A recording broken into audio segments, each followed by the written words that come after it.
In December of 2012, I received a certified letter, and it was a termination notice saying that I perhaps used marijuana on the premises of a Section 8 housing. And so once I got the termination letter, I had to submit paperwork within 10 days saying that I contest to their termination. What is your injury? I broke C1, C4, C5, and exploded C6. And I'm considered a tetraplegic because I have use of my arms, but not use of my hands. But I quadriplegic, if you will, because tetra doesn't really make sense. Cannabis makes your life easier? Yes, it does. Awesome. Why do you use cannabis?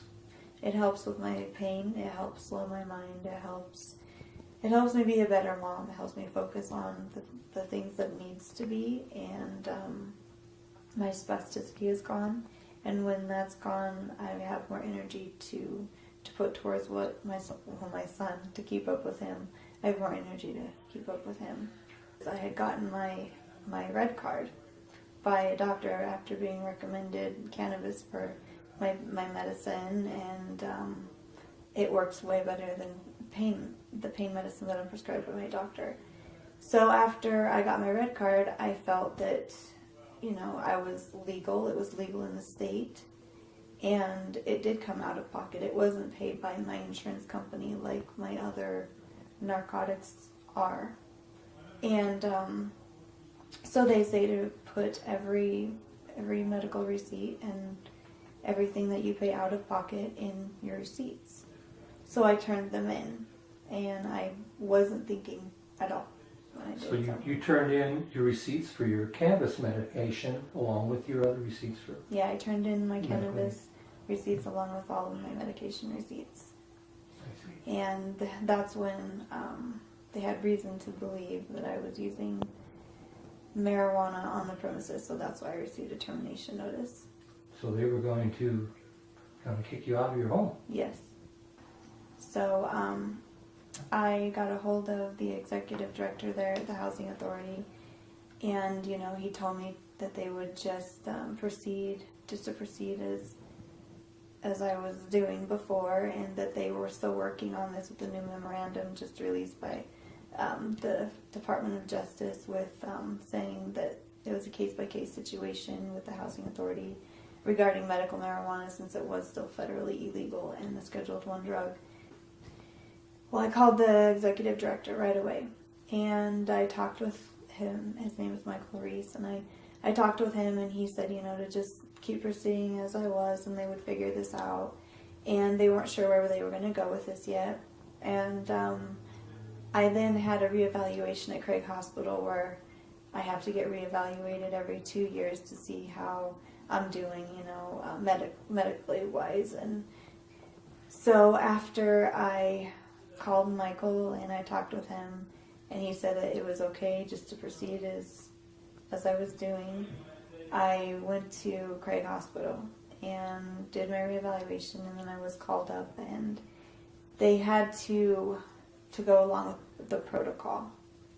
So the protocol was still to have a hearing, and I still had to go through everything.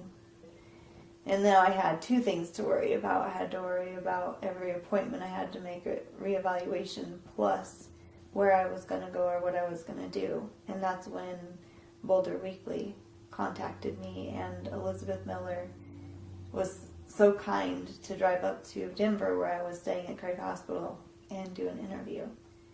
After the Boulder Weekly came out, I was contacted by a few people, a few lawyers, and I really connected with one. And after I called him, I told him, I had talked with Congressman Polis, and I had also talked with Congressman Gardner, and he was sympathetic in my case, but, still he couldn't do anything about it because it was under federal law and then the housing's discretion. So after I talked with Jeff Gard, I knew that he was going to be the one, and he was going to take on my case pro bono, and he was one of the sweetest men I've ever met. He's a good friend to have and a lawyer to look up to. And so when Jeff Gard, he wrote me and said that everything was settled, and he gave me the letter from the housing authority's lawyer saying that it was settled, and then he offered a press release. And I have that press release too. I can give you a copy of it. Excellent. And it was the first case won ever in the country of an MMJ patient. Now this sets a precedent for all other disabled cannabis patients, doesn't it? Yes, it does. So your housing situation is secure? Yes, it's secure, and I'm able to live here and stay here and raise my son.